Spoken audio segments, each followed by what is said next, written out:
Eric Stanosheck, Hazlet, Texas, and this is my defining moment. This was 2002. I lived in Alaska at the time, and I was on a hunting trip with a couple of friends. We were up in the Wrangell Mountains, and we'd had a great trip. Into about day 5. Both of my buddies had ended up with their animals, so they were back in camp taking care of meat and everything else, and I went out on a trek myself that day. I ended up going into a far valley, farther back than we had ever been before, about 7 miles from where camp was. And it was an interesting day. It started out, it was nice and sunny and just a beautiful Alaskan day, but as things happen in Alaska, it changes really quickly.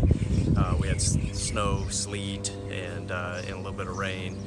So I was stalking in on a Dall sheep, which is what I had my tag for, and crawled within 45 yards of a nice ram, and it was one of those things that easily could have been harvested.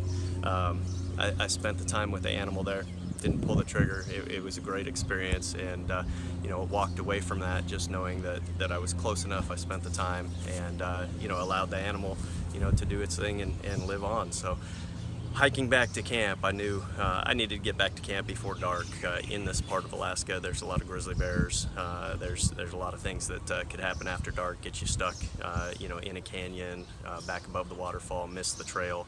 A lot of safety issues to keep in mind. So started my hike back to camp. The snow and sleet started coming in heavier, so I put my rifle up on my backpack, tied my rain tarp around it just to make sure that the gun wasn't getting wet in case I needed it later in the day on the way back to camp. So I was ascending this mountain and got to a flat plateau, and as I was topping, it just started to roll over to where I can see this flat, big football field size flat up on top of this mountain, and about 50 yards away was a sow grizzly bear, a mom, and as soon as I saw her, she saw me. Everything really turned fast forward at that point. She just immediately started charging, low to the ground, came at me like a freight train, ears laid back, hair standing up on her neck, showing her teeth, growling.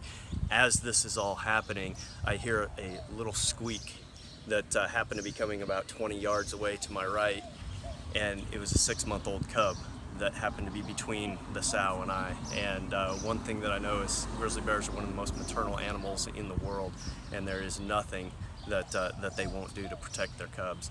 I was just in the wrong spot at the wrong time. So as this is happening, it seems like it's a split second, but I know it drew out a little bit longer than that. 50 yards soon became 50 feet. I'm trying to get my gun, just to have some protection. I can't get my gun untied. Partially my fingers weren't moving. I was in a terror situation like I've never experienced before. 50 feet, 20 feet, and I realized at that point, there's nothing I could do except just try to appear larger than life, hoping that I was a little bit more intimidating, and really not knowing what to do at that point. The one thing that I knew I couldn't do was turn and run. You turn and flee from an apex predator like that, and then the instincts of chasing prey come in. So I held my ground somehow. As she's coming closer, I felt the terror, I felt the fear. It was just a ball of nerves, and it ended up being 11 feet where she stopped. And I know this from afterwards where I stepped it off, but as she charged in, she slammed her feet to the ground, reared up. I'm looking up 11 feet probably into her eyeballs, and I've got grizzly bear saliva on me. I've got mud from where she slammed her claws into the ground and then stood up. She turns her head, pops her jaws, and it's the sound of taking 2 frying pans and hitting them together as hard as you can. It just rattled my bones. At that time, I looked up into her face, and in all the terror and the fear, I remember looking at every detail in her face, thinking how beautiful this creature was. And I could also smell the stench of death on her breath, eating dead animals, and just knowing that I'm 11 feet away from probably what was the end. At that point, I can't really explain how things happened, but just a sense of peace came over me, just kind of a warmness of my body, and so many things flashed through my mind so quick. And what I took from that split second was I've led a blessed life, and we all have our number of days, and mine was up. And clearly submitting myself to the animal, I didn't want any suffering to happen. I didn't want to get mauled. I just wanted it to happen quick. And I ended up bowing my head to the bear and said the last prayer right there and just presented my neck, hoping that she would snap it quick, that it would be over with. And everything went silent. Everything was quiet. Like I said, kind of a warm sensation. And I ended up opening my eyes at that point, not even realizing I was alive, fully expecting to be watching my body and watching the bear and just kind of looking down onto this as my last experience. And that wasn't the case. And my mind was scrambled here for just a second. I looked around, trying to figure out what was going on.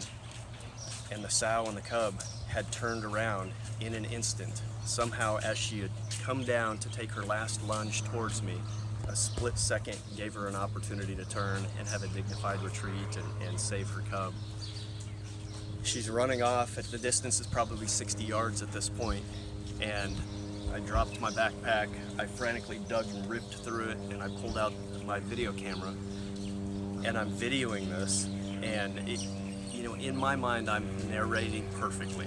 I'm speaking very clearly. I'm explaining the details of what I just went through, experiencing this, near-death situation. Videoing her as she goes up over the top of the mountain with her cub, disappears into the horizon. Now, after that, I sat down, ate a granola bar out of my backpack.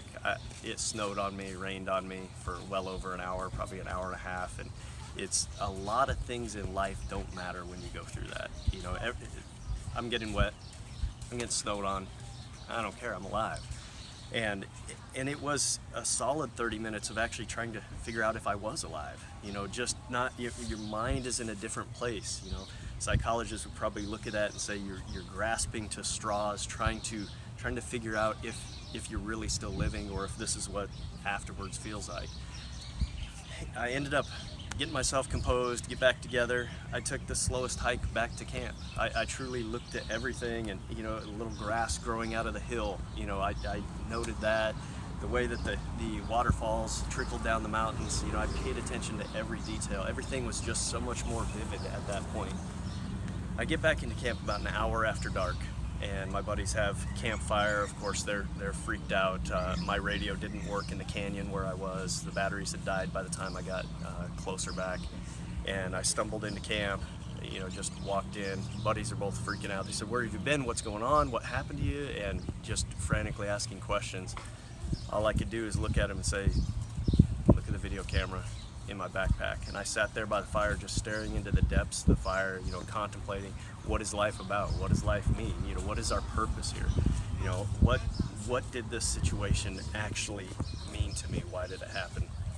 When they pulled out the video camera and they watched through it, neither one of them could believe what happened.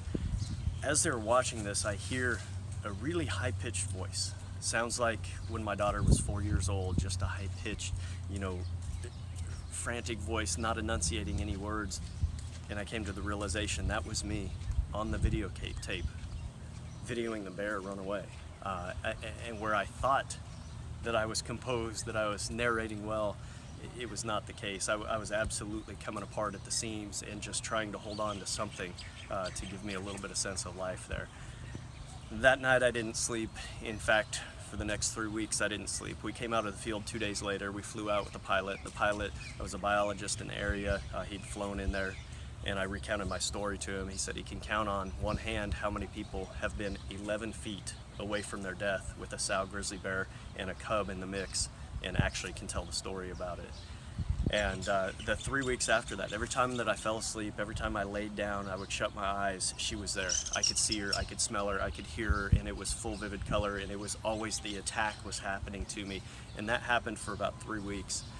The night that I finally got closure on this, I remember falling asleep, and it was the same thing all over again. She was there, but instead of me, looking at this, seeing all of this happen, I was living through the actual moment, step by step. I saw the saliva and the mud come at me. I saw her up there. I remember all the details, and I'm sound asleep going through this. And finally slept through it that night, and finally got that closure mentally. Everything came together, and I finally realized, I'm all right. This has purpose. This experience happened to me for a reason. To be able to share that and to be able to, understand that you can make it through things. That terror only lasts for so long, but really our purpose here is so much greater.